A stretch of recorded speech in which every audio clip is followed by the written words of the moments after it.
fera, il accomplira toutes ses promesses envers toi. Garde ta foi en Dieu, il ne t'abandonnera pas, il fera. Aidez-moi ce livre.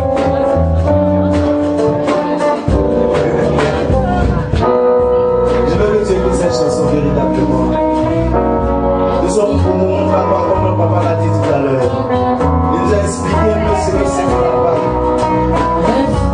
Et quand Dieu dit quelque chose, il est capable de l'accomplir.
Je crois que les prophéties du Seigneur s'accompliront dans ta vie au nom puissant de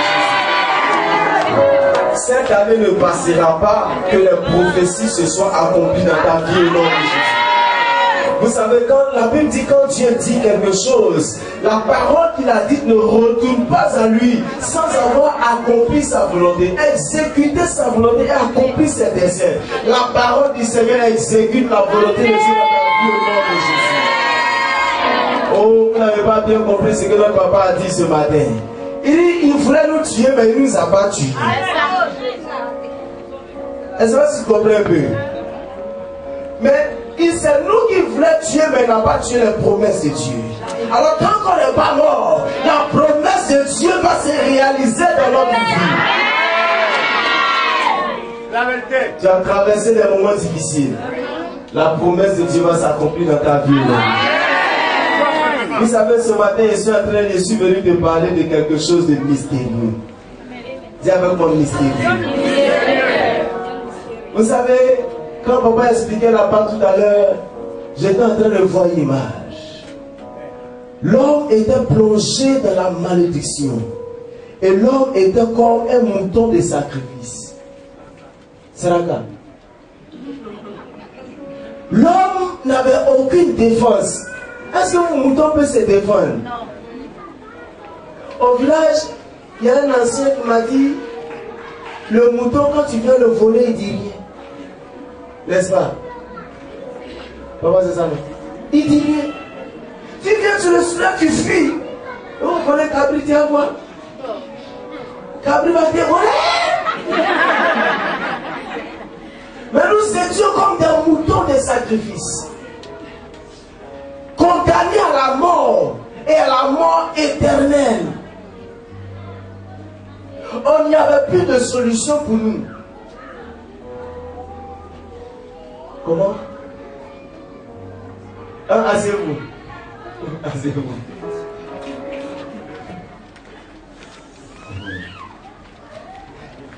Alors pendant que papa parlait tout à l'heure, j'ai vu que nous aussi, nous ne sommes pas différents de ces moutons de sacrifice. C'est pourquoi je comprends maintenant. Quand Jean-Baptiste a vu le Seigneur pendant qu'il était en train de baptiser, il dit, voici l'agneau de Dieu qui ôte le péché.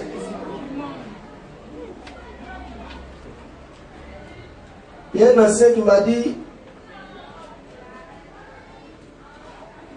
un jour, pour pouvoir sauver quelqu'un, il faut se mettre dans la position et se trouve. Vous voyez? C'est-à-dire, quand il y a eu le tremblement de terre en Haïti, est-ce que pour sauver ceux qui les briques étaient tombés, il fallait être dans un hélicoptère? Il fallait être à terre, dans un habit qui te permet d'être avec lui en bas là-bas pour le sortir de là-bas. Il fallait que le Seigneur soit un agneau pour pouvoir sauver les moutons.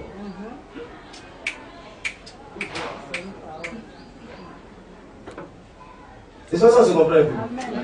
Je comprends pourquoi David dit, l'Éternel est mon berger.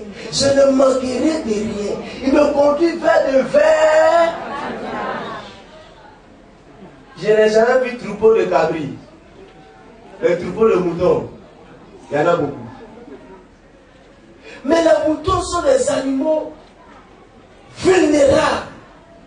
Nous étions à servir au diable. Il fallait qu'il y ait un sang qui ressemble au sang de ces personnes qui puissent les délivrer. Et le Seigneur vient. Il vient dans la personne que nous sommes. Et puis il vient pour nous apporter la délivrance. Vous savez, il était à Gethsémani pendant qu'il priait. Il priait. David, il a tellement prié, la prière était tellement forte que son sang commençait à couler. On dit la sueur est devenue comme quoi? De grumeaux de sang. Moi, je dis souvent, faut pas on va dire, on dit service, le sang du Seigneur a commencé à verser parce que c'était le lieu de la grande décision. Il devait accepter de nous délivrer ou bien il pouvait refuser. Il était en train de discuter. Après, il dit, Seigneur, si cette coupe pouvait s'éloigner de moi, non pas selon ma volonté, mais fais ta volonté, Seigneur. Vous n'avez pas compris ce que notre papa a dit quand on chantait quel sauveur merveilleux. C'est vrai, on ne doit plus dire attaché à la croix. Parce que dans ces périodes, il y a des gens qui ont mis sur des croix. On les frappe un peu. Et puis ils sourient. Esaïe 53 dit il n'avait plus rien pour plaire à quelqu'un. Il était dénaturé. Il n'avait plus de personnalité. On ne peut plus reconnaître que c'était le sauveur parce qu'il était était tombé au bas de l'échelle, dans la misère dans laquelle il était venu pour sauver l'homme.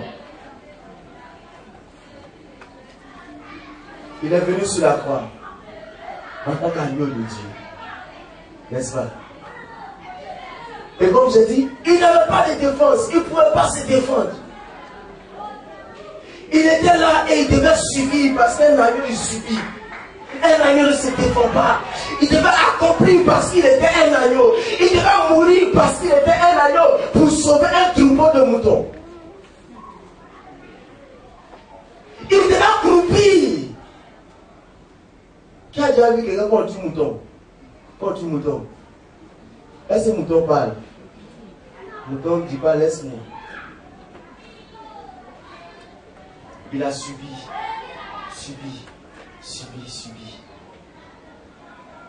Et la Bible dit, l'agneau est mort.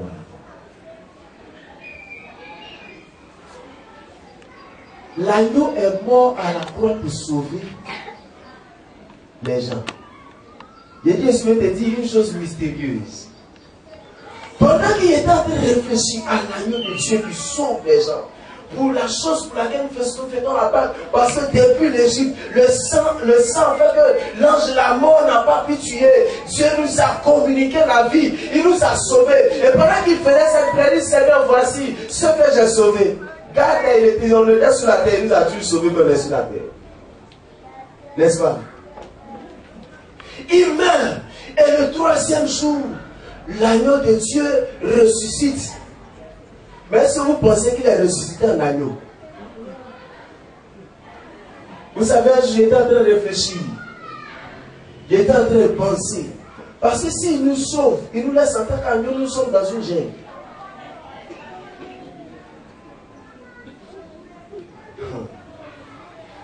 Vous savez, nous sommes dans une gêne où il n'y a pas de pitié.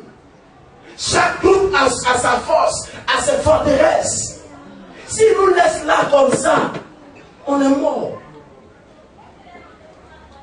Et le Seigneur ressuscite. C'est comme Paul parle de la puissance de la résurrection de Christ.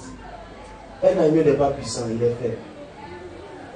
Alors je comprends une chose. Pendant que Jean-Baptiste dit, voici l'agneau de Dieu qui ôte le péché du monde, on dit il est le lion de la tribu de Juda. C'est pas mystérieux? Un mouton lion. Un jour, il était en train de réfléchir. Je réfléchissais. Et puis, j'avais des difficultés. Je disais à Dieu, Seigneur, mais je suis dans des moments difficiles, je ne comprends pas. C'est-à-dire, ma situation est incompréhensible. Je n'arrive pas à discerner la chose. Non, comprenez-moi, la situation est vraiment compliquée. Je n'arrivais pas à discerner, Seigneur.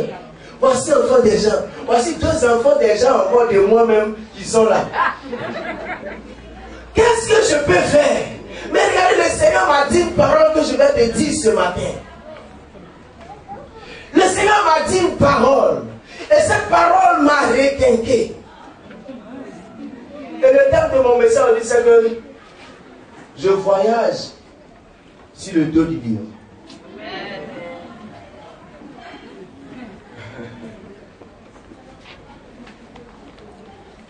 Je voyage sur le dos du lion.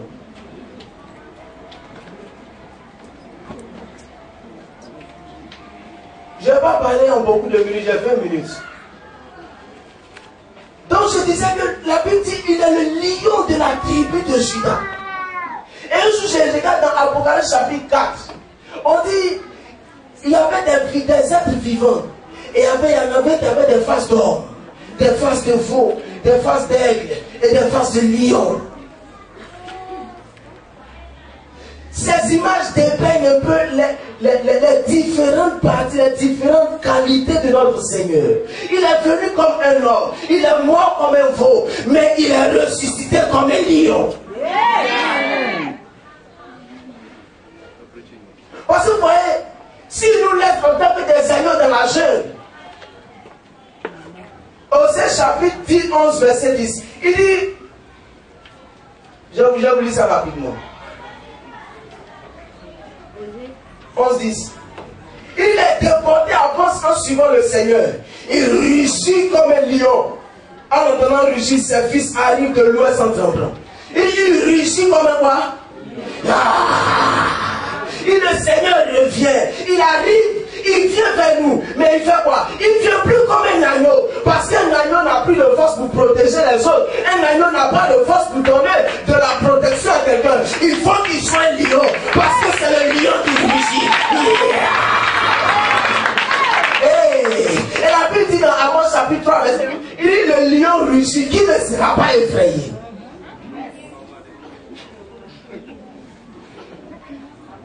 Il dit le lion rugit, qui ne sera pas. Oh, vous ne comprenez pas ce que ça peut vous dire. Bon, il dit Amos 3, verset 8.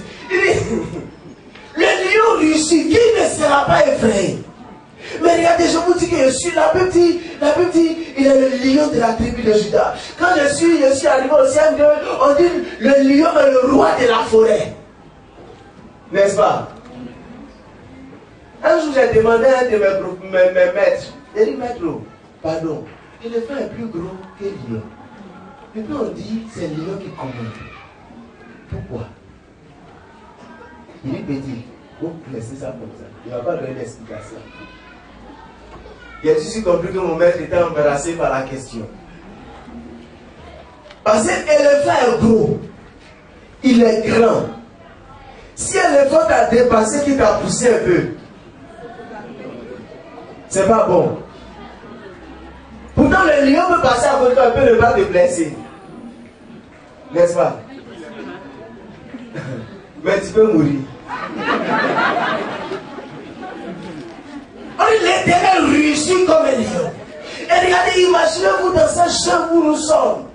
Les gens marchent, les gens construisent leurs chapeaux, la porte David dit, les gens construisent leurs chevaux, ils construisent leurs forces, mais nous comptons sur l'Éternel des armées, le lion de la tribu de Juda. Vous savez pourquoi il est lion? Parce que le lion vit sur la terre. Et le lion parmi les animaux de la terre est le commandant de tous les animaux. Alors si tu es lion, que l'agneau et celui qui était agneau est venu sauver le résistant lion, c'est que tu n'es plus un mouton, mais tu es un lionceau.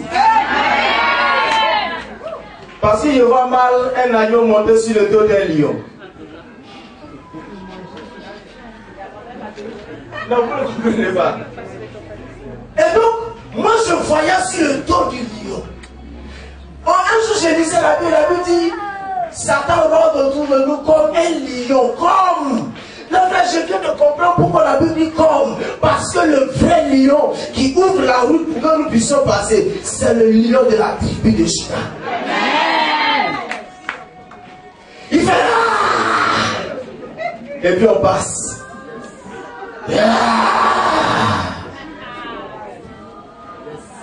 Il parle plus et puis on passe. Une marche silencieuse. Une marche tranquille.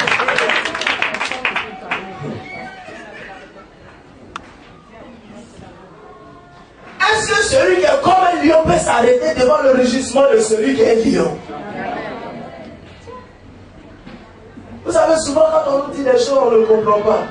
Souvent on nous dit, on a tout pouvoir. Je comprends. Le Seigneur, quand il est ressuscité, il a plus dit, non, je suis venu pour te sauver. Il dit, non, j'ai reçu tout pouvoir. Tout pouvoir m'a été donné dans le ciel et sur la terre. Vous savez, dans le ciel, le Seigneur est l'aigle qui vole. Il est l'oiseau le plus puissant dans le ciel, avec un regard perçant sur la terre, voyant le lion qui conduit. Il est mystérieux parce qu'il est dans le ciel et sur la terre. Et quand ton ciel et ta terre se rencontrent, c'est la victoire totale qui s'attache à toi. Parce que la terre, l'aigle et le ciel. Non, le ciel et la terre se rencontrent. Quand je suis dans le surnaturel, il est l'aigle qui me prend sur ses ailes. Il me fait voler. Sorcier ne peut pas s'arrêter devant moi parce que sorcier est comme corbeau.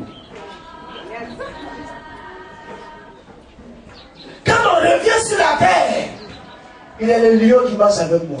On a la petite, regardez, Naoum, dans Naoum chapitre, ouais, les gens ils ne savent pas où Naoum c'est, non, ne les cherchez pas. Naoum chapitre 2, verset 13. Il dit l'Éternel déchire. Le lion, c'est l'Éternel, comme un lion, il déchire pour ses petits. Vous savez ce que ça veut dire? est sur son dos. Je suis tranquille. Personne ne peut me déranger. Personne. Et pendant que je marche, il prend son de moi parce qu'il déchire. Il déchire. Il déchire. J'étais en train de réfléchir. Est-ce que je dois avoir peur de celui qui marche à dos de dromadaire? Parce que moi je marche à dos de lion. C'est parce qu'il est plus haut qu'il est le plus fort. Ou bien? La force ne trouve pas dans la hauteur, la force se trouve dans ce qui te conduit. Nous sommes dans la Pâque. Souvent on ne comprend pas. Moi je ne voudrais pas qu'on voit seulement le Seigneur comme un agneau. Soit quand tu vois quelqu'un comme un gars faible, c'est ta faiblesse qui marche dans ta vie. Mais il est un lion, le lion. Celui qui dévore pour ses petits, qui rugit comme ça, il marche devant toi. Après, il y a des gens qui disent qu'il y a des gens quand tu arrives devant eux, tu ne peux pas parler. Frère, quand tu marches avec le lion, c'est pas toi qui parles, parce que quand il rugit, celui qui est là, je comprends pour la vie touche, je nous fléchis devant le Seigneur, qui va voir le lion et puis on va pas fuir. Il y a toujours dit si il va aux autres, je ne m'envoyais pas où il y a le lion, même s'il avait écrit un lion. Tout le monde caresse l'éléphant. On fait bisous à l'éléphant. On prend photo à côté de lui. Qui a déjà fait un bisou à lion?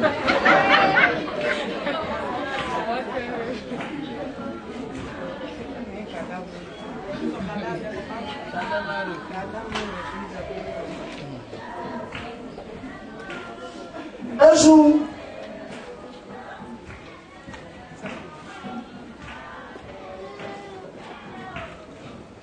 un chasseur allait à la chasse. Il est arrivé là-bas et il voulait chasser. Il ne voulait pas chasser lion. Il voulait chasser buffle. Buffle. Il a pris sa position. Le buffle était en face. Il reste un peu seulement, il va tuer le buffle. Et puis derrière lui, il attend. Yeah! Là, il a le choix. Parce que là, c'est derrière. Le buffle est devant. Il court vers où?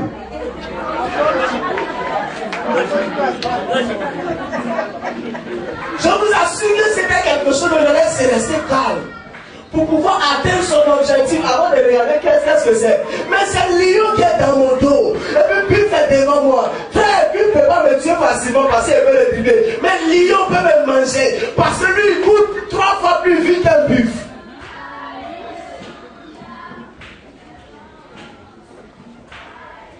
Nous sommes dans une jungle. Et le Seigneur met dans mon cœur et te dit ce matin, n'aie pas peur. Parce que tu es sur le dos du lion. Tu es sur le dos du lion.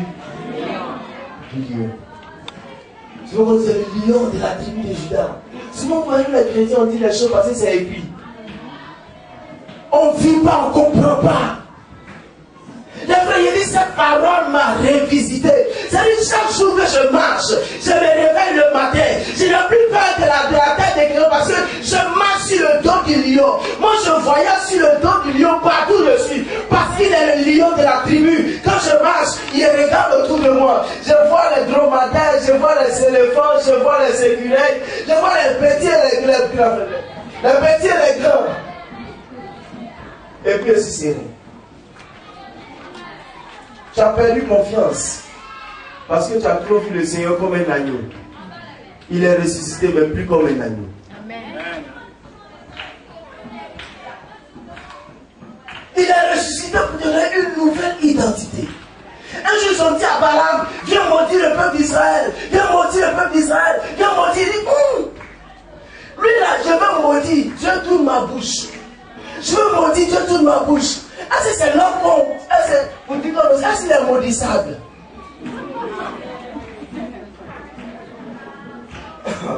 Non, on va lire un peu plus. Il a dit il y a 20 minutes, il me reste 6 minutes. Ne vous pressez pas. Nom chapitre 23, verset 24.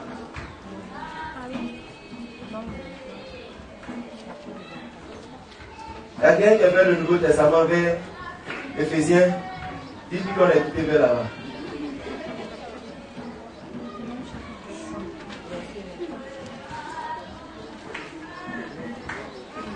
Je lis.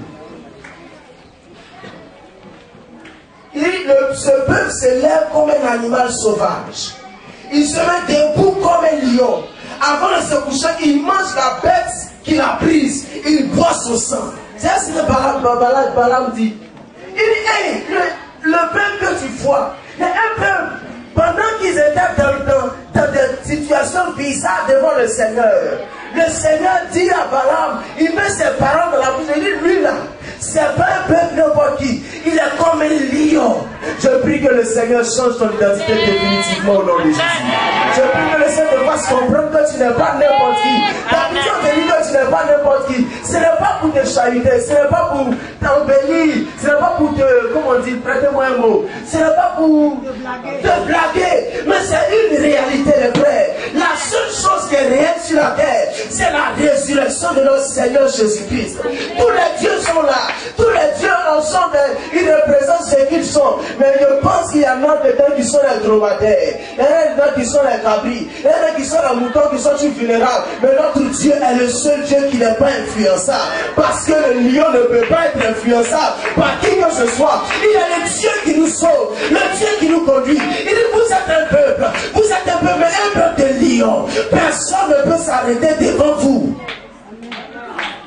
Les frères, de ce temps, je refuse la petitesse de ma tête. Je refuse la médiocrité de ma vie. Je refuse la passabilité dans ma vie. Je refuse tout ce qu'on peut dire, tous les mots. Mais je dis, tout ce qui est mauvais, je refuse tout ça parce qu'il est ça maintenant. Que celui qui me conduit n'est pas n'importe qui. Avant, je pensais que c'est moi-même, je marchais à mon pied. Mais j'ai compris que pendant que je suis en prière, quand je ne sais pas comment me transporter, l'aide des temps me soulève et me fait voler à travers le ciel. Parce qu'il a dit dans Isaïe 40, il dit, oh, ceux qui se confient à l'Éternel, renouvellent la force comme les jeunes aigles.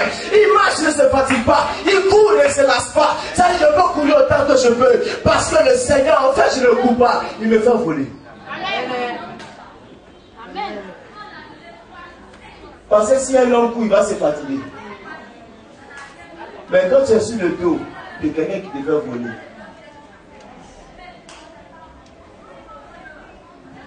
quand je redescends sur la terre, il envoie avec moi. Et il disait tout à l'heure que ton ciel et ta terre se rencontrent. C'est quoi Eliam te dit un truc mystérieux?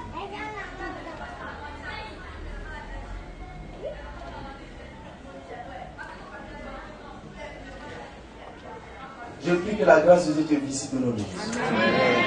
Je ne voudrais pas que cette période passe, cette commémoration de la fête de Pâques passe avec encore la question dans ton cœur.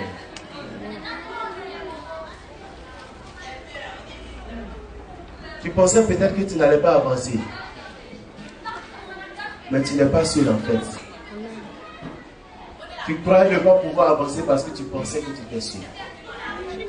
Tu es sur le dos du...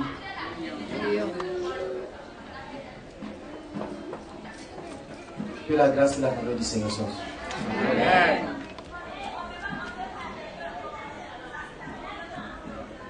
Que sa grâce soit sur nous.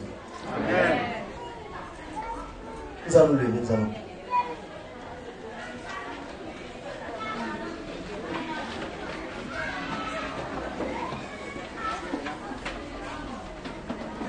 Avant que cela pour prier, il y a une parole qui vient dans mon cœur. Quand je dis envoyer un jeune prophète quelque part, il a envoyé le jeune prophète. Le jeune prophète est parti prophétiser. Il a fait ce qu'il devait faire. Mais il n'a pas accompli totalement ce qu'il devait accomplir. Et quand il a désobéi à Dieu dans la deuxième partie de sa mission, quand il repartait, c'est un lion qui l'a mangé. C'est une façon il te conduit, il peut te manger comme ça.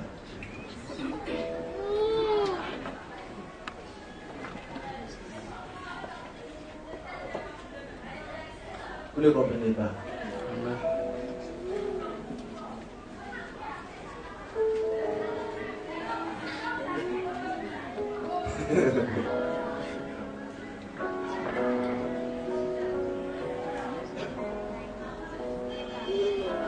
Quelqu'un te prend et te conduit, il dit non. Moi je vais passer devant toi.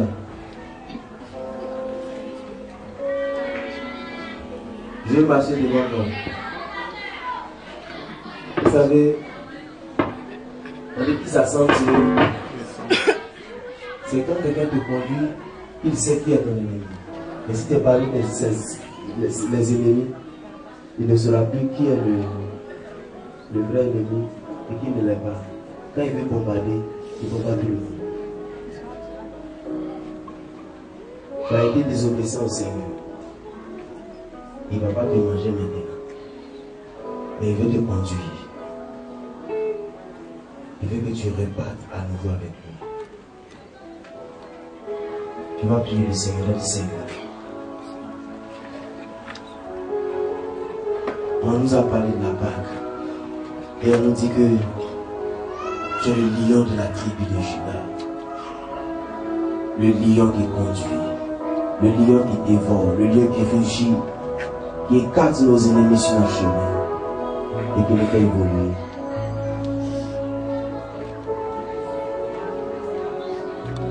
Dis à Dieu ce que tu veux. Et même, dis à Dieu à quelle position tu es. Si tu étais à pied, si tu cherchais les grands moyens, les dromadaires, pour espérer être en hauteur, pour ne pas être dévoré par ceux qui sont bas. Il est le lion, il est bas. Il n'est pas haut comme un dromadaire, mais il est puissant. Il est fort. Il conduit ses enfants.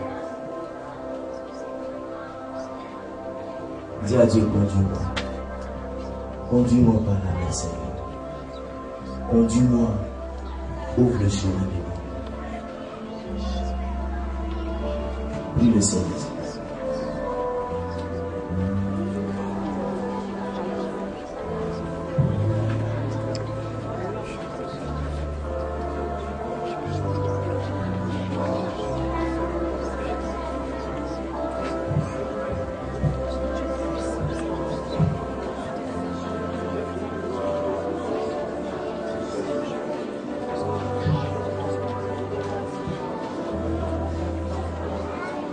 C'est pourquoi il dit, il te donne le pouvoir de marcher sur les serpents et les scorpions.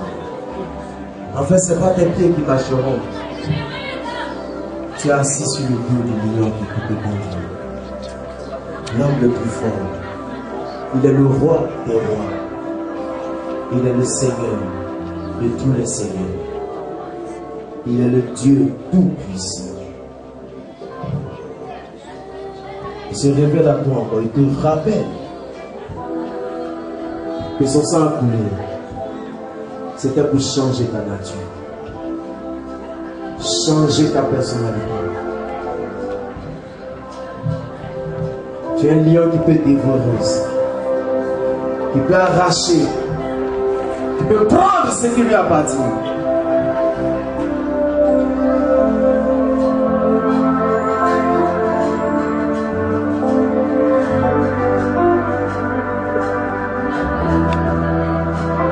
L'esprit Satan va fuir dans ta vie.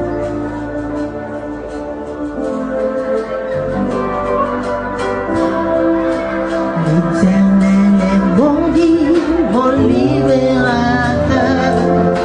Je ne crains aucun mal en son Seigneur. Ni le vent de la grâce m'accompagneront tous les jours de ma vie.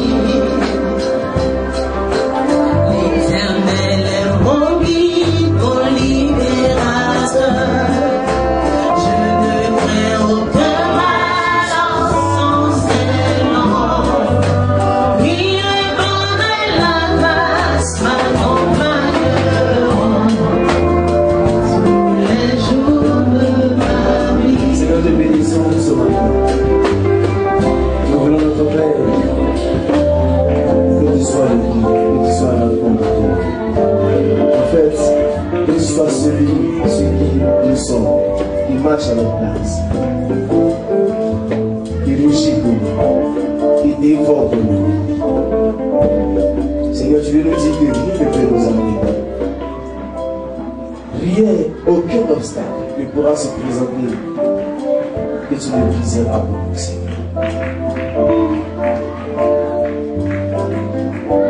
Merci pour la grâce. Seigneur, je prie que cette commémoration soit une marque de nous encore. Où tu vas ouvrir nos yeux, que nous puissions comprendre la portée de ces grâces. Que nous puissions comprendre ce que tu nous réserves. Pour nos puissants, Jésus. Amen. Nous asseyons.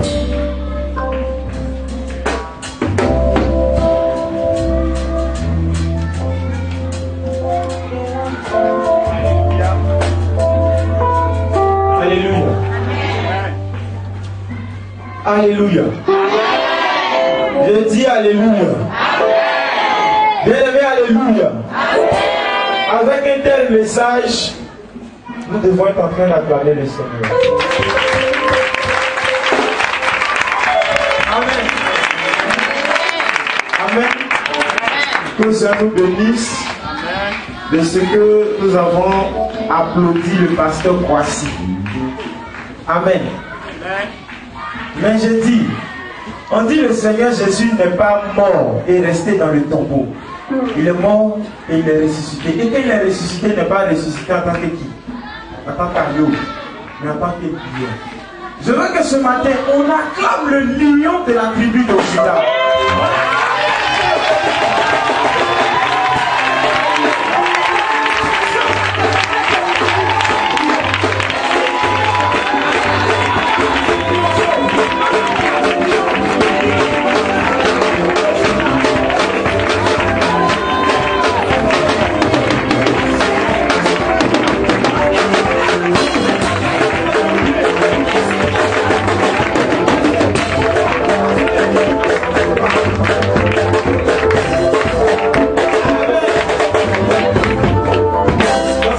Nous allons étendre nos mains vers lui et demander au Seigneur de bénir son serviteur, de le remplir encore de grâce afin que sa vie soit source de bénédiction pour chacun.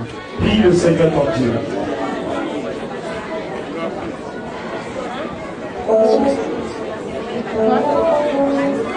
Seigneur, nous prions et nous te disons merci pour la parole. Merci toi qui nous as donné d'entendre ce message. Que ton nom soit béni et que l'honneur te revienne.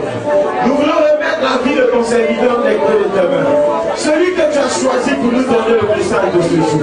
Éternel, nous prions que tu le remplisses encore et que ton serviteur soit oint afin de donner à ton peuple la nourriture nécessaire pour sa croissance. Je prie, Père éternel, que ton nom soit béni et que ton serviteur et sa vie, sa maison soient bénis au nom de Jésus. Merci parce que ta grâce est dans sa vie. L'honneur et la louange te reviennent au nom de Jésus. Amen. Amen. Amen. Que le Seigneur nous bénisse. Papa Kwasi est béni au nom de Jésus. Le directeur de l'école biblique de Fondation Miracle est béni au nom de Jésus. Vous devez acclamer le Seigneur pour lui. Amen. Bien-aimés, nous allons passer à une étape importante de notre moment, de notre culte. Alléluia. La Bible dit qu'on ne vient pas dans la maison de l'Éternel les mains quoi? Donc je n'ai pas entendu. On ne vient pas dans la maison de l'Éternel les mains. Amen. Bien-aimé, il y a des personnes qui ont arrivé à décrocher le Seigneur Jésus par leur offrande. Alléluia. Voici quelqu'un qui lui se considérait comme rien. Amen. Et l'ange lui apparaît, il lui dit, vaillant héros. Il dit non, il ne s'agit pas de moi, tu parles de quelqu'un d'autre. Alléluia. Mais la Bible m'enseigne qu'il a, après avoir fini d'entendre cette parole, il a dit à l'ange, attends-moi, je m'en vais chercher quelque chose. Mon offrande. La Bible dit que l'ange l'a attendu. La seule chose qui peut faire attendre Dieu sur ta situation, c'est ton offrande. Alléluia. Je suis en train de te dire que nous sommes à l'heure des offrandes. Et nous sommes à l'heure des offrandes, nous sommes au moment de la Pâque. Quelle est l'offrande que tu as prévue pour le Seigneur? Afin que ta vie ressuscite avec lui ce matin. Quel est le feu